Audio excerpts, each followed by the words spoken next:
Assalamualaikum warahmatullahi wabarakatuh. Perkenalkan, nama saya Risala Ruby Pepipatia dengan NPM 24156.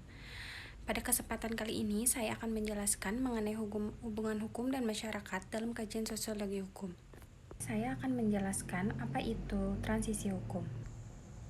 Transisi hukum merupakan proses perubahan sistem hukum yang terjadi akibat dinamika dalam masyarakat.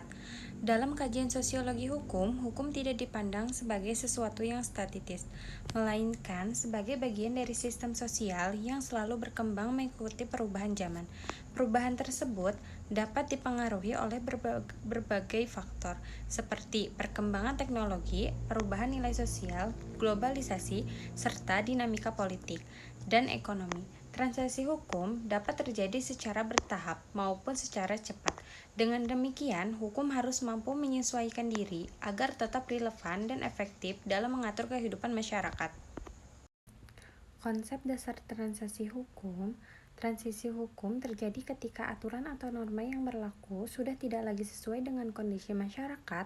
Perubahan ini dapat disebabkan oleh beberapa faktor, seperti perubahan nilai budaya, perkembangan teknologi, dan globalisasi.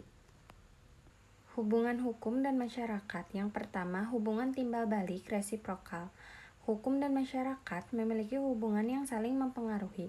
Hukum mempengaruhi masyarakat, mengatur perilaku melalui aturan dan sanksi. Masyarakat mempengaruhi hukum, membentuk hukum melalui nilai, kebiasaan, dan kebutuhan sosial.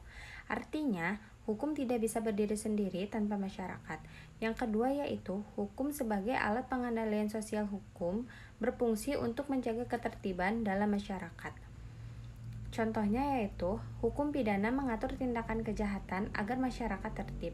Yang ketiga yaitu, hukum sebagai alat perubahan sosial. Hukum tidak hanya menjaga ketertiban tapi juga bisa mengubah masyarakat. Yang keempat yaitu, masyarakat sebagai sumber hukum. Hukum lahir dari kehidupan sosial masyarakat. Kebiasaan menjadi hukum adat, nilai sosial menjadi norma hukum. Aspirasi masyarakat mempengaruhi pembentukan undang-undang. Jadi, hukum mencerminkan kondisi masyarakat itu sendiri. Yang kelima, ketidaksesuaian hukum dan masyarakat. Jika hukum tidak sesuai dengan kondisi sosial, hukum menjadi tidak efektif. Banyak pelanggaran muncul, ketidakpercayaan terhadap hukum. Contoh, aturan yang terlalu kaku sering tidak dipatuhi oleh masyarakat. Bentuk-bentuk transisi hukum. Transisi hukum dapat terjadi dalam beberapa bentuk. Yang pertama, transisi dari hukum tradisional ke modern, di mana hukum adat mulai disesuaikan dengan hukum nasional. Yang kedua, transisi dari sistem otoriter ke demokratis yang menekankan perlindungan hak asasi manusia. Yang ketiga, transisi dari lokal ke global, di mana hukum internasional mulai mempengaruhi hukum nasional. Yang keempat, transisi dari analog ke digital. Dampak transisi hukum. Transisi hukum membawa dampak positif dan negatif. Dampak positifnya yaitu hukum menjadi lebih relevan, adaptif, serta meningkatkan perlindungan hak asasi manusia. Namun, terdapat juga dampak negatif seperti ketidakpastian hukum, konflik sosial, dan ketimpangan dalam penerapan hukum. Oleh karena itu, diperlukan keseimbangan antara perubahan hukum dan kesiapan masyarakat. Lalu, kesimpulan. Sebagai kesimpulan, transisi hukum merupakan proses yang tidak terpisahkan dari perkembangan masyarakat. Hubungan antara hukum dan masyarakat bersifat saling mempengaruhi, di mana hukum mengatur masyarakat dan masyarakat membentuk hukum.